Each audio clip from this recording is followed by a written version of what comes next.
Hi everyone, my name is Parisa and I'm a junior at Yale, and I'm very excited to introduce our next session on Middle East Forbes and Equality Moonshot Dialogue, Powering Innovation with Purpose, Inclusive Capital for a Competitive Future. And I'm pleased to introduce our wonderful moderator, Ms. VIWE KUNENE, presenter Forbes Middle East. Thank you.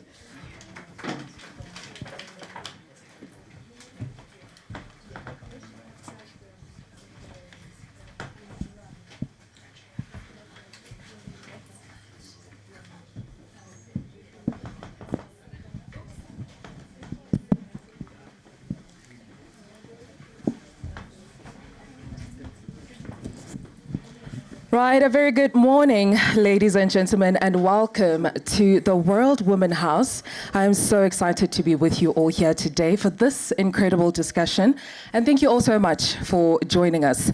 This panel is about power. Who has access to capital, gets to innovate, and how women are reshaping the future economy by leading with purpose. I'm delighted to be joined by two phenomenal women driving change at the intersection of capital, innovation, and of course, impact. We have with us Dr. SAEEDA JAFFAR, Managing Director for Circle Internet Group for Middle East and Africa, and of course, Andrea, Vice President of Corporate Affairs at Philip Morris International. Ladies, thank you so much for joining us today. Thank you and good morning to you all. Right. Now, we'll start with just a one-word question. What does inclusive capital mean to you today? Sure, I can kick us off on that. Look, inclusive capital to me means something very simple. It means for all. For all. There are no boundaries. There's no distinction. Let there be capital for everyone, for everything, for every idea that makes sense, that contributes to the well-being and the wellness of the overall world. So, available to all, for all. Right, Andrea? For me, it means curiosity, strive for perfection, Right. and really finding the best solution for all. And I think if we really want to find the best solutions, and it really doesn't matter whether we are in the government, whether we are in private sector, whether we are, foundations, if we really strive for the best for all, I think inclusivity comes as a vehicle to perfection. Right. For me, it means opportunity, forward-looking, hopeful. Would you agree with that? Yeah, absolutely. I think that's a very important component of it, right? I think all of us that believe that the future is brighter, that there is opportunity, we work that much harder to make it a better place, not just for each other, just for us, but also for each other and for the broader world. So fully agree. I think that's a very important component of it. Right. Now, we'll get into our discussion for today. Dr. SAEEDA, I'll start with you. Talk to us about how inclusive digital currencies and blockchain-based financial systems expand access to capital for underrepresented founders. Sure. So before I answer that question, just a quick show of hands. How many people are very familiar, are comfortably familiar with digital currencies, stablecoins, blockchain? Any hands? Okay. So I'll put my hand down then. Let me take a second and just talk about that really, really briefly. So what is a digital currency? A digital currency is it's a currency that is digital instead of physical. What is a stablecoin? A stablecoin is a kind of a digital currency that is stable. It is backed by something that keeps its value. So a stablecoin, think of it as it's a digital currency that will always keep its value. So we are the issuer, Circle is the issuer of the largest compliant digital currency, digital dollar in the world, USDC, which means if I have a dollar, how much will it be worth? Any guesses? $1 today, tomorrow, $1, day after, $1, right?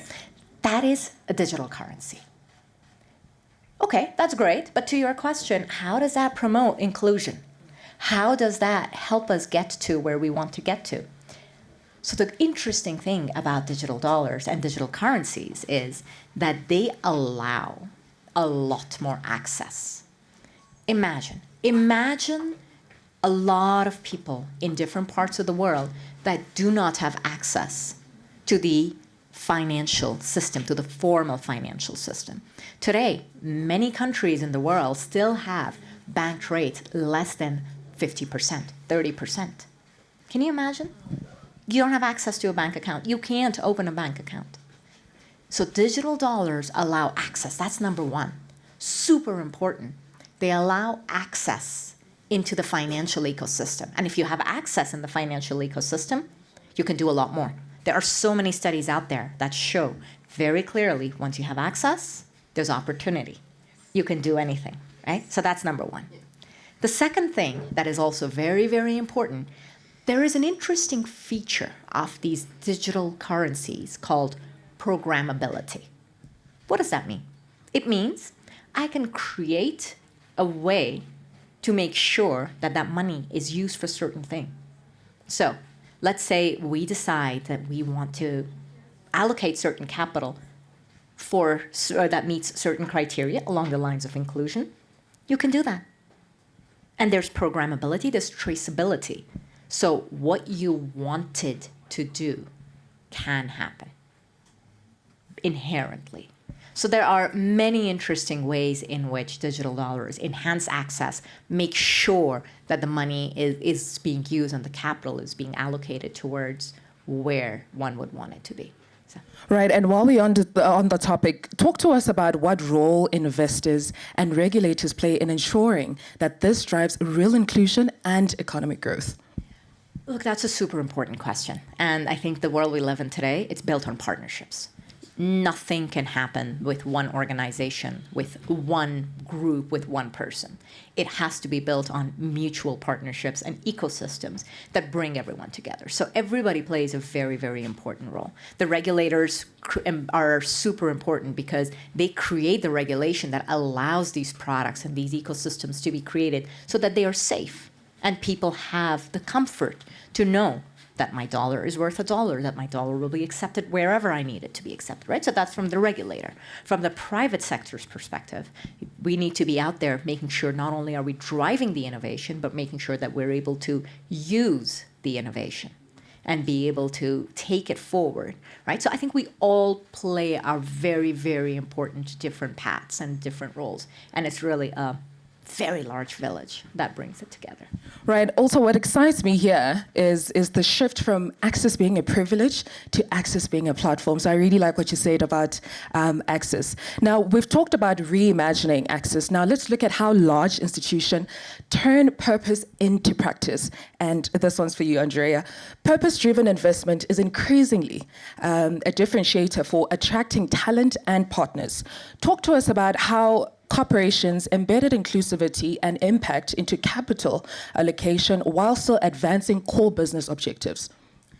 It's a very long question. I wish I could break it down. And I can take a lot of time to talk about it, but I will really try to put it also in the context which is resonating here, because we are talking about inclusivity, we are talking about opportunity, you talked about leveling it up, and I would also say curiosity. And one fact which I don't know whether we managed to realize, but every day I think about it, I think about it more and more, is we have such a privilege that we are living in the 21st century when technology, innovation, and science are opening completely new corridors for us in every area of life, whether it's a lifestyle, food, sleep, physical exercise, whether it's industries, governments, really in every part of life. And I really like your word that it's an opportunity. And if we really use it as a vehicle for driving us forward, it's amazing. And one area where I can really tell you a bit more is we are in the nicotine industry. And everybody knows that there is a problem with it, and there are still adult users of nicotine who want to continue. Did you have a glass of wine yesterday evening? How many of you? Yes. So there are still users of wine and there are still users of nicotine. But what is opportunity in the 21st century combined on innovation, technology and science is that there are better ways, there are products which are better alternatives to anything we have known up till now. And I am privileged because I represent the company which is driving really the new trends in this area. We have been doing that for the last 20 years. It's Philip Morris International. And when you say, what is it that the corporations can do is make this purpose and the fact that we have a better solution, make it an imminent and driving part of our strategy. It's a purpose-driven strategy where we said cigarettes belong to museums and we are ready to stop selling them, punto, because there are better products. Right, and this is such an important point because purpose is no longer a side initiative. From what I gather from what you've just said, it's becoming more of a competitive advantage. Would you agree with that? I would agree with that, even though I am not looking at it from the competitive point of view. Okay. I am looking at it from, I know that sometimes business shouldn't be romanticized, but I think if the purpose is really inside us, it gives us a very different spin. Because when we are talking, look, I remember when we started really paying attention and putting our resources into our thinking. So we said, okay, the problem with consumption of tobacco is combustion, is the burning. Okay, can we look into the ways how to allow consumption of nicotine without that? So we started investing into research and development center. And at the beginning, the medical doctors, engineers, technologists, scientists, they were skeptical. Really, tobacco company is trying to do that. And then as we were progressing and really keeping the course on our purpose, more and more people believe in it, and we are now working with a very different profile of colleagues who really believe in what we are doing, and we are active in that area already more than 15 years, and products on the markets more than 10 years. And once they understand the purpose, once we get their trust, it's a very different spin, it's a very different working environment, it's a very different connection between people, and I think the company is just on a very different railway. Right, and now as capital, innovation and inclusion converge, what practical mechanisms across universities, corporations, investors, and foundations, of course, can ensure that purpose-aligned investment drives both economic competitiveness and equitable opportunity? Dr. SAEEDA, I'll start with you. Sure. Look, I actually just want to piggyback on something you guys said earlier about purpose, right? I think purpose has, for a long time, been around. And purpose has been something we've talked about. But I think something has changed in the last 10 years. And what has fundamentally changed is the world we live in and the world we all work in is a world with choices. And each and every one of us has a choice.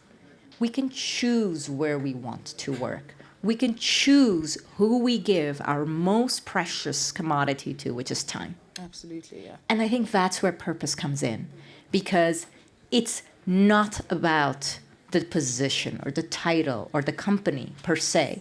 It is about, does this represent what I believe in? Does it really and truly speak to me? And I think that's where purpose is becoming so important and so essential, because we as individuals and we as people have taken it to be important and have been pushing on it. So to answer your question, what can we do? I think that is probably the most important thing we can continue to do, which is for each and every one of us to say, it matters. Yes. It matters to us. And what resonates with me may be different than what resonates with you. It may be different than you, than everybody else in this room. And that's perfectly fine and that's perfectly okay. But I think the most important thing is that it is something that we believe in and it's something we demand. I see investors today that are willing to forego financial returns for investments they truly believe in. So it's, again, it's up to each and every one of us. It shouldn't be mutual, just to be clear, and it isn't. And I think we're getting to the world where you can have both, you can have many, many things. But at the end of the day, it comes down to each and every one of us demanding, saying, this is important to me, and I will not compromise. Such a powerful comment. Andrea, your thoughts? My thoughts.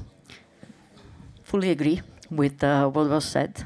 And maybe taking it a little bit further is each of us has every day an opportunity to make our purpose and opportunity to make the lives of others better every day.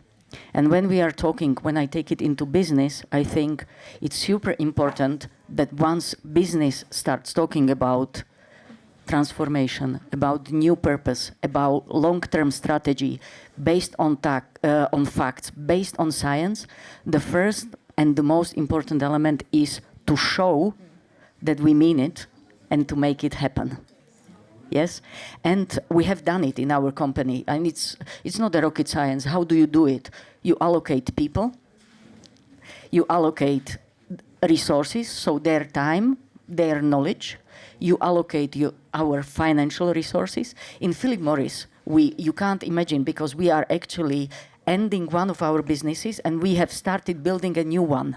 Okay, so we created in those markets and those countries where we really go, we actually created the teams who were like innovators in the company, which is 150 years old, yes? And innovating teams who were only thinking about the future, who were giving the time, the financial resources, and everything what they need so that they can really leapfrog the innovation in that country. So that's one thing. But at the same time, we cannot do it alone, because we live in a very open society, and the views of the public, the views of the media, the views of the regulators and support is really needed. So I think, and I would encourage all of you, because maybe you think this example is a little bit provocative and it's out of box. It is, but maybe just use it for your areas of life. And if you come across something which is trying to tell you that there is a transformation and there is a different thinking because there is an opportunity, again, be open-minded, consider it, and try to give it a chance. Because even if the best company will come with the best solution, none of us can do it alone. And you touched upon that point. We are in this all together. Beautiful. And now the World Women Foundation is an initiative that fully focuses on women. And this is where now my closing question actually goes to. If there's one action that women leaders right in this room can take tomorrow to influence capital flows more inclusively, what would it be? Dr. SAEEDA, I'll start with you. Do something. It doesn't matter what. Don't wait to do the perfect thing, the best thing, the biggest thing, right? Because it will never happen. Do something. Start with whatever it is that is in your power to influence, and just do it. And you know what? See the flywheel go. And you can do another one after if you want, and another one. Doesn't matter. But do something. I love that so much. Do something, ladies. And you, Andrea? I would use a metaphor to probably just emphasize what you have said. We are in the women's female environment. Many of us have been mothers or are planning to be mothers or have seen somebody who has become a mother. And I can tell you from my own experience, when I was going through my first pregnancy, you know, there are emotions. It's first is really is like, you are happy. I was happy, excited. Then I realized there is a process and I am feeling this and I am feeling that. And I became scared. And I was like, oh, how am I going to deliver? How am I going? What happens after that, etc. But then there was a moment when I was ready, and I said, now it has to come. One way or the other, it has to happen. And then it happened, and the nature took course of the rest. And this is what I would like us women to also apply on other areas of our lives. Yes, there are phases. There is emotion, which is high, excitement. Then there are problems. Then there is worry. Then there is doubt. You know what? Just deliver. Today, and the nature and the higher forces will take care of the rest. Beautiful, and I couldn't agree more. Thank you so much, Andrea, for that. Now, ladies and gentlemen, what today's conversation makes clear is that when women shape capital, capital starts to serve more than profit, but it also serves progress. Thank you all so much for joining us for this incredible discussion. Andrea, Dr. SAEEDA, thank you so much for being here with me today. Thank you. Thank you. Thank you. Thank you. Thank you.